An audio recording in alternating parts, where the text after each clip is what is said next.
saya menganggap kesiapan, minat, dan profil belajar siswa adalah sama. Tapi ternyata salah.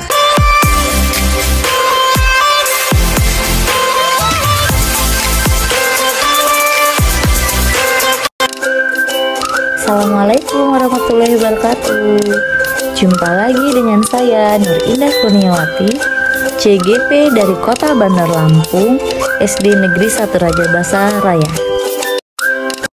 Tugas 2.1.A.6, refleksi terbimbing pembelajaran berdiferensiasi. Pertanyaan yang harus saya renungkan. Pertanyaan pertama adalah bagaimana saya dapat melakukan praktek pembelajaran berdiferensiasi secara lebih efektif. Di sini saya akan berusaha melakukan praktek pembelajaran berdiferensiasi lebih efektif dengan cara yang pertama, memetakan kebutuhan belajar murid berdasarkan kesiapan belajar, minat siswa, dan profil belajar murid. Yang kedua, merencanakan kelas berdiferensiasi. Yang ketiga, melakukan beberapa penilaian yang disesuaikan dengan kebutuhan belajar siswa. Selanjutnya yang keempat, melakukan kerjasama dan komunikasi dengan wali murid. Pertanyaan yang kedua, pendekatan manakah yang seharusnya saya ubah sesuaikan? Baik, pendekatan yang harus saya ubah sesuaikan adalah yang pertama, saya tidak melakukan pemetaan kebutuhan belajar siswa, sehingga saya menganggap kesiapan, minat, dan profil belajar siswa adalah sama. Tapi ternyata salah. Seharusnya pendekatan yang saya lakukan adalah dengan melakukan pemetaan kebutuhan belajar siswa, dan kemudian merancang pembelajaran yang efektif yang mengakomodir kebutuhan siswa yang berbeda-beda tersebut. Karena murid itu unik ya. Dengan demikian saya perlu melakukan identifikasi kebutuhan belajar dengan lebih komprehensif agar dapat merespon dengan lebih tepat terhadap kebutuhan belajar murid-murid. Pertanyaan terakhir yang harus saya renungkan adalah bagaimana saya tetap dapat bersikap positif walaupun banyak tantangan dalam penerapan pembelajaran berdiferensiasi.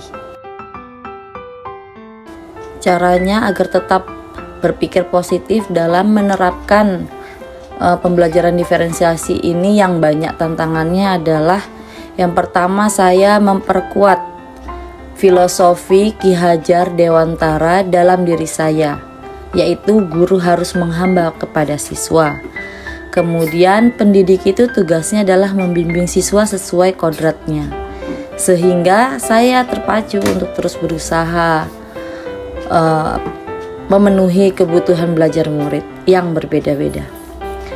Kemudian yang kedua, saya akan lebih sering berkomunikasi dengan atasan serta rekan sejawat saya untuk bertukar pikiran tentang kebutuhan belajar siswa dan cara menyiasatinya, serta berkolaborasi dengan wali murid untuk mendapatkan cara belajar terbaik untuk murid-murid saya.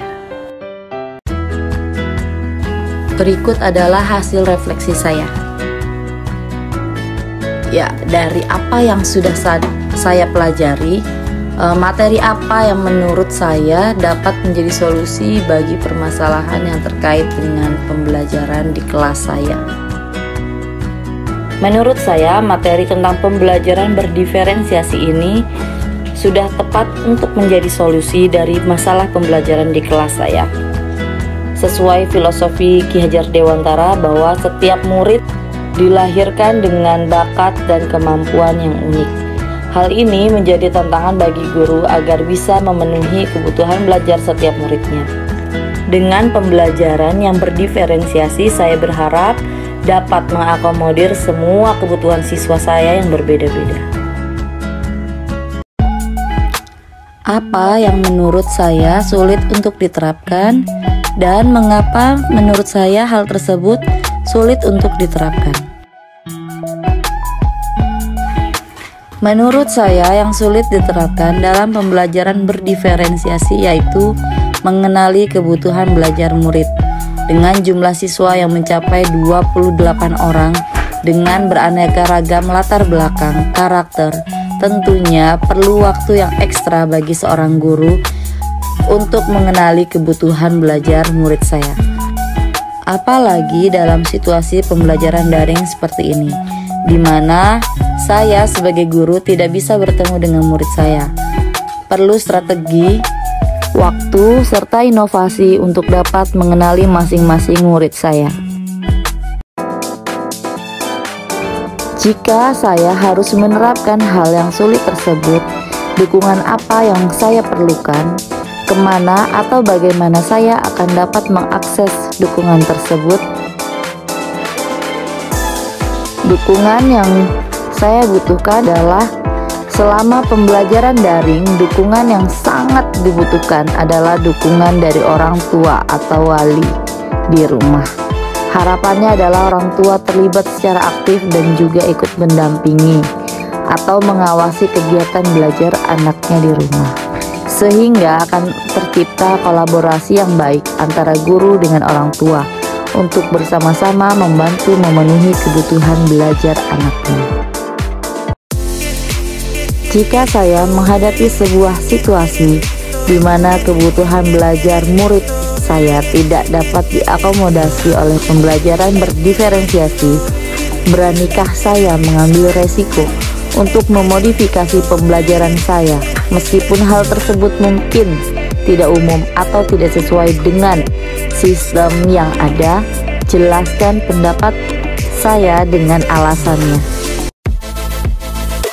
Menurut saya, jika saya berada pada situasi di mana kebutuhan belajar murid saya tidak dapat diakomodasi oleh pembelajaran berdiferensiasi, maka saya akan dengan berani mengambil risiko untuk memodifikasi pembelajaran yang saya lakukan, meskipun hal tersebut mungkin tidak umum atau tidak sesuai dengan sistem yang ada. Kondisi siswa di kelas secara penuh diketahui oleh gurunya. Oleh karena itu, guru berhak melakukan berbagai macam inovasi dan kreativitas dalam melaksanakan pembelajaran dengan tujuan semua murid mendapatkan pembelajaran sesuai yang mereka butuhkan dan tujuan pembelajaran bisa tercapai.